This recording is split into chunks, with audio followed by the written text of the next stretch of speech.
সার্জিসকে ডাকুন, এখানে নিয়ে আসুন, হাসনাতকে ডাকুন, নাহিদকে ডাকুন, এখানে কোরআন হাতে তুলে দিন, তারা বুকে কোরআন নিয়ে বলুক হাসিনার পতনের জন্য তারা আন্দোলন করছে, তারা বলুক। এটা কোনো প্ল্যান ছিল না। এবং তাদের অতীতের অনেক ভিডিও বক্তব্য আছে যেখানে হাসিনাকে তারা কথা বলতেছে, বঙ্গবন্ধুর পক্ষের কথা বলতেছে।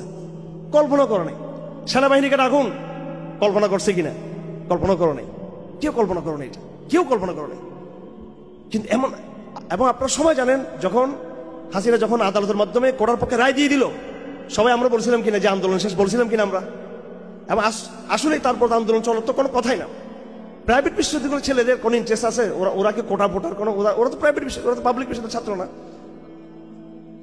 ওরা কেন নামছে আন্দোলনে? ওরা কেমনে নামলো?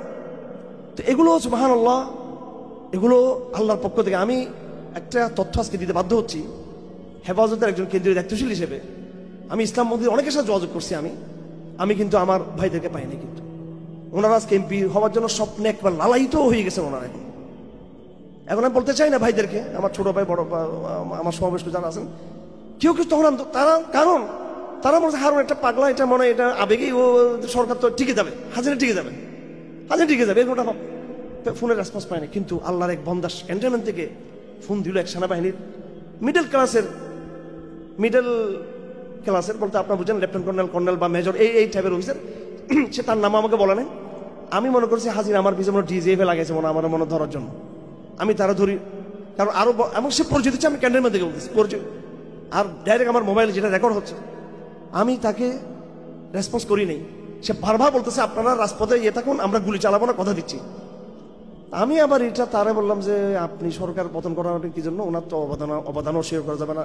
মডেল মসজিদ করছেন, কমি স্বীকৃতি দিয়েছেন, কারণ আমি তো জানি যে এটা হাসিনা লাগাইছি, এটা বুঝতেছিল তারা। আমি এটা তখন উনি হতাশ হয়ে বলতেছেন যে আমি শাহাদাত তামান্না লালন করি, আমাকে বিশ্বাস করুন। এবং একটা কথা বলছে বেদনাদায়ক কথা, 2-3 দিন, আমি একদিন 2 দিন 3 দিন বিশ্বাস করতে পারতেছি না এটা।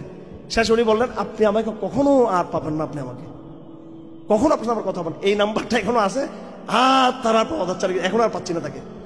এই ব্যক্তি মূল মেসেজটা দিয়েছেন আমাদেরকে, হেফাজতকে, চরমুনাইকে মেসেজটা দিয়েছেন। উনি নিজে বলেছেন যে আমরা চরমুনাইকে দিয়েছি মেসেজটা, এবং অন্য ইসলামপন্থীদেরকে মেসেজ দেওয়ার চেষ্টা করেছেন, এবং অত্যন্ত আশা নিয়ে আমাকে ফোন করেছেন যে এই গভর্নমেন্ট পড়ে যাবে, আল্লাহর রাস্তায় আপনারা স্থির থাকুন রাজপথে, কারণ আমরা গুলি চালাবো না। আমি বললাম আপনাদের অফিসাররা তো গুলি চালাবে, বলো বন্দুক আমাদের হাতে, আমাদের গুলি চলবে না। এরপরেই কিন্তু সেনাবাহিনী যারা এলিট, ওনারা কিন্তু চেঞ্জ হয়েছেন কাদের কারণে? এই হ্যাঁ, এটা বুঝতে হবে আমার ভাইয়েরা। আমি জিজ্ঞেস করতে চাই, কে কে কোন সত্তা যে সেনাবাহিনী 17 বছর টিকে ছিল বাংলাদেশে, কিছুই করে নাই?